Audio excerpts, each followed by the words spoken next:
Wow. Apple. I saw what you did.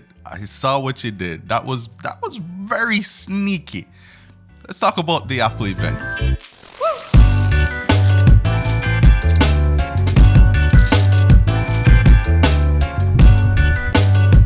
All right, hey, what's going on, guys? It's great to have you all back again here on the channel as usual. Welcome, Dre here. So, I pretty much just got done watching the Apple event, and actually, by the time you're seeing this video, it'll probably be about a day or two since the event. And believe me, we have a lot to talk about. We have tons to talk about, and I have some thoughts. So, let's get straight into it. Let's just begin. Now, what did they announce at this event? What are the new Apple products, and what new tricks do they come with this time around? And boy, do they come with some tricks. They started in true Apple style, of course, by unveiling the new Apple Watch lineup. So we're getting the new Series 8, the budget-friendly entry-level Apple Watch SE version 2, and of course the top-tier, much anticipated, much hyped Apple Watch Ultra. Now, where the new Series 8 is concerned, there were some minor tweaks and upgrades to last year's Series 7. I did a review on the Series 7 here on the channel, so if you are interested and want to check that out, then I'll leave a link to the video down in the description box below. But the Series 8 now has a larger display that will also have a temperature sensor, which is new this time around, which is actually a key part of another feature coming to the Series 8, which really is going to apply to the female consumers, and that's now being able to track cycles and ovulation. Now, Apple has announced that the watch would be able to automatically also detect when the user is in a car crash and then alert authorities and emergency contacts, which is a pretty sweet feature to have. And the Series 8 will also have a low power mode, which, pretty much just turns off battery intensive features on the watch to preserve battery, thus adding up to about 36 hours of battery life. Now, this feature is going to be also available to older versions of the Apple Watch, according to Apple, going back as far as the Series 4. So that's pretty great, pretty sweet to have. Now, other notable upgrades on the Series 8 will feature a brighter always-on display. It's going to be swim-proof and crack-resistant. And yeah, the cellular version of the Series 8 will have international roaming as well.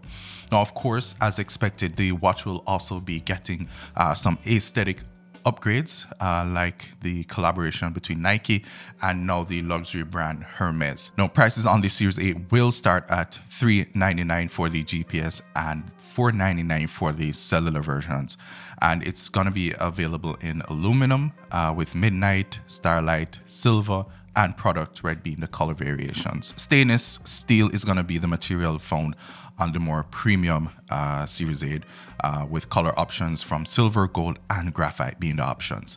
Now, if you're interested in picking up one, then pre-orders are actually already live on Apple's website and will be shipping out starting September 16. Now, for the Apple Watch SE version 2, it seems like Apple has made some big improvements here over the original, even though it doesn't really come with the same tech as its big brother, the Series 8, which is actually expected. Now, the SE version 2 will be 20% faster than the previous model with the new S8 processor, according to Apple. It will also have a bigger screen, a new plastic design on the underside of the watch, heart rate notifications, and it comes with the same crash detection features as its more expensive sibling, the Series 8. Now, price on the Apple Watch SE version 2 will start at $249 for the GPS model and $299 for the cellular model. And now for something completely different. Apple has announced a totally new watch called the Apple Watch Ultra, which has a 49mm titanium case with the brightest Apple Watch display yet, as well as a bigger digital crown. Now, basically, it was really designed for extreme athletes and those super adventurous outdoorsy folks. It promised extended battery life of up to 36 hours, better GPS for running, a more rugged display, and a new dark mode Wayfinder watch face, which is pretty sweet, a built-in depth gauge, a new dual frequency GPS, and a bunch of other features for outdoorsy folks. Now, it also has different bands designed for runners, swimmers, or divers. Now, if you're going to be interested in picking up one of the Apple Watch Ultra, then it's going to start at a very premium price of $799 and only has one sizing, which as I said earlier is the 49mm, as well as only offering a cellular option for now. Apple today also announced the second generation AirPods Pro, which look quite similar to the original AirPods, which I did also a review on my channel. So if you're interested, again, I'll leave a link to that video down in the description. But as I said, it looks quite similar to the original AirPods, but with an upgraded H2 chip that provides up to twice as much active noise cancellation. Now, it also has a new touch control feature on the stem that will allow you to adjust the volume with a swipe up or down kind of gesture, while transparency mode has also been enhanced to better reduce loud environmental noises. Now, Apple also says the new AirPods Pro will provide longer battery life with up to 6 hours of listening time per charge, which actually matches the third generation standard AirPods that were released late last year. The charging case can actually now provide up to 30 hours of total listening time, when compared to up to 24 hours of total listening time for the original AirPods Pro.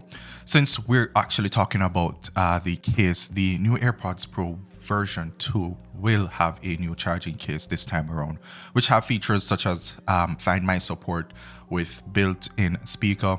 It's going to be IPX rated, water and sweat resistant, and also an integrated lanyard loop. But the new case, unfortunately, still has a lightning connector for wired charging. But what's new is that it will now be able to wirelessly charge with an Apple Watch's magnetic charging puck, in addition to MagSafe charging. Now, the silicone tips are now available in a new extra small size for smaller ears, of course, alongside the usual small, medium, and large.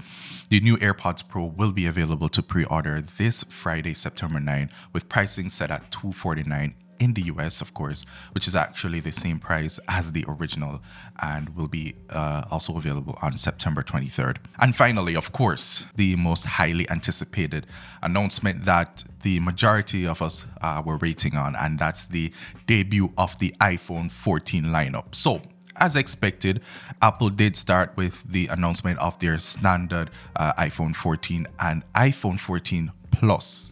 Not the Max, that was actually rumored. But what the rumors actually did get right was that the iPhone mini is actually no more.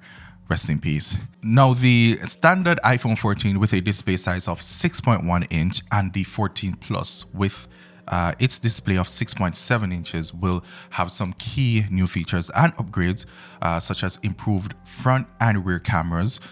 There's actually going to be a 12 megapixel main camera with a faster aperture, larger sensor, and bigger pixels.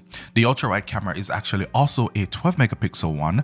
The front facing camera has been upgraded with a autofocus and a wider aperture. Video capabilities on the 14 are actually also looking to be as cinematic as ever, with a new action mode featuring improved stabilization, which Apple actually claims will enable smoother video. Now, these cameras are going to be arranged in the same orientation as found on last year's iPhone 13 in a diagonal stack on the rear, and of course the notch cutout on the front. Now, Apple is also adding the ability to now connect to satellite networks in emergency situations where cell towers may be actually out of reach, which is really great to see. Hopefully we wouldn't have any need to use it. But apparently this feature is going to be a paid subscription service, with the first 2 years coming free, and will be only available for now for users in the US and Canada. The iPhone 14 and the iPhone 14 Plus include the same overall design as the iPhone 13 models. Both models have the same Retina XDR OLED display with True Tone haptic touch, and up to 1200 nits of peak brightness. Internally, the iPhone 14 and 14 Plus feature the same A15 BIONIC chip found in iPhone 13 Pro models, but Apple was actually able to squeeze around 15% more GPU performance for faster graphics.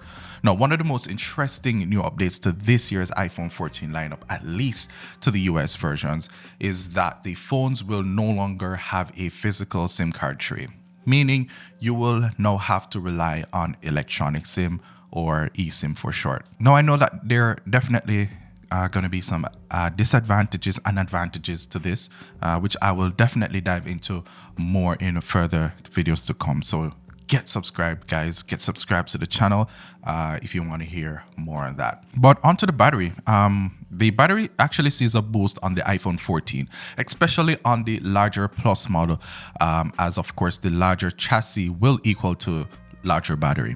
Now, Apple is calling this the best battery life on an iPhone, as the larger battery was actually once reserved for the Pro Max model. Of course, it can be paired with the less demanding screen and specs of a standard iPhone model, which should actually result in a much more power efficient phone.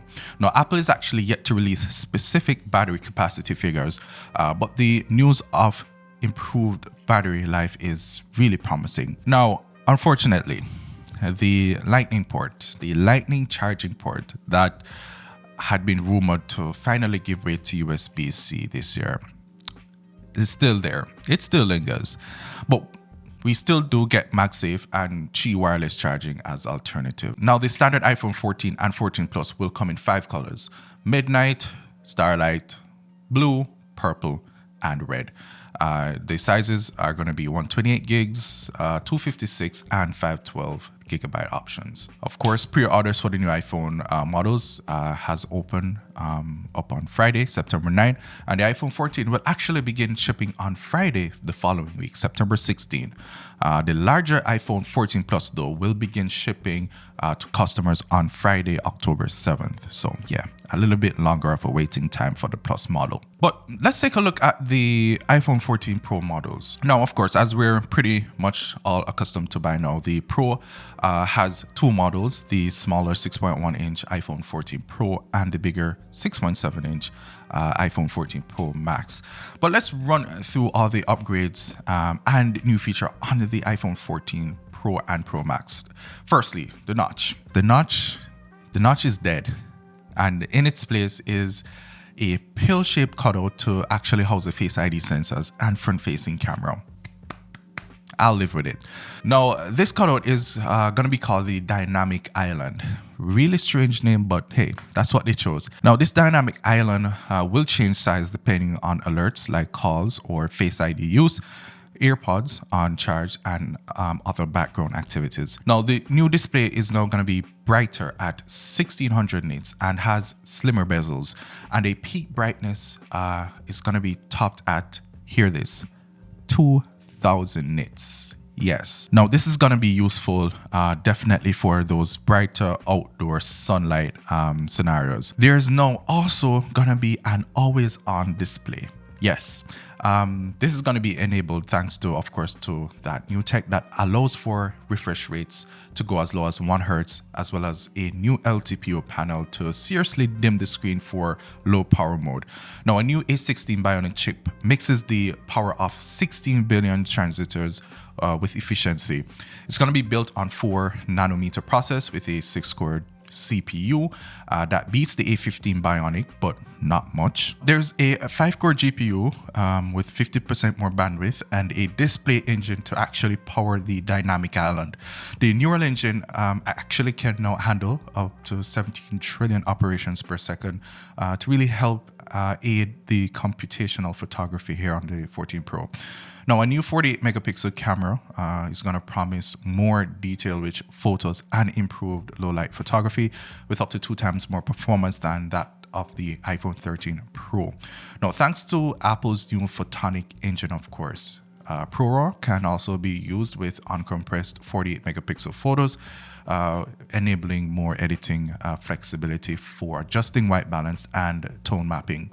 Now, all 3 cameras, the main, the telephoto, and the ultra-wide, will all get improved low light photography. There's going to be a new flash with 9 LEDs, which is going to help to facilitate this. For video, there is now 4K resolution of up to 30 frames per second for cinematic mode, and the new action mode is actually put to use for improved video stabilization. Now, Apple's actually promising an all-day battery here on the 14 Pro models. There's also going to be crash detection. So as I said earlier, the iPhone 14 Pro can now automatically call emergency services if it actually detects that you've been involved in a car crash. Now, the new devices are going to be available in new color options, including space black, deep purple, alongside silver and gold. Where's the blue, Apple? Why did you have to get rid of the blue? Anyways, prices are going to be starting at $999 for the regular 14 Pro and $1099 for the 14 Pro Max, which was a part of my wish list. So again, thank you, Apple, for not raising the prices this time around. Anyways, pre-orders for the 14 Pro and 14 Pro Max will begin on Friday, September 9, with availability beginning the following week, Friday, September 16. So yeah, so there you have it. That's pretty much everything that Apple announced in a nutshell at their event. Now, I will be definitely doing a dedicated video on the iPhone 14s, pretty much taking a more in-depth look to see which one will be actually best worth your money, or if it's even worth it to actually upgrade to one of these latest iPhone 14 models, because I definitely see some pretty interesting decisions that Apple made with these new iPhones. So again, definitely get subscribed if you haven't as yet, and ensure you turn post notifications on so you won't miss whenever those videos go live on the channel. Stay tuned for the tons of videos that are gonna be coming on the iPhone 14 really soon, but I'll definitely see you guys in my next upload. Peace.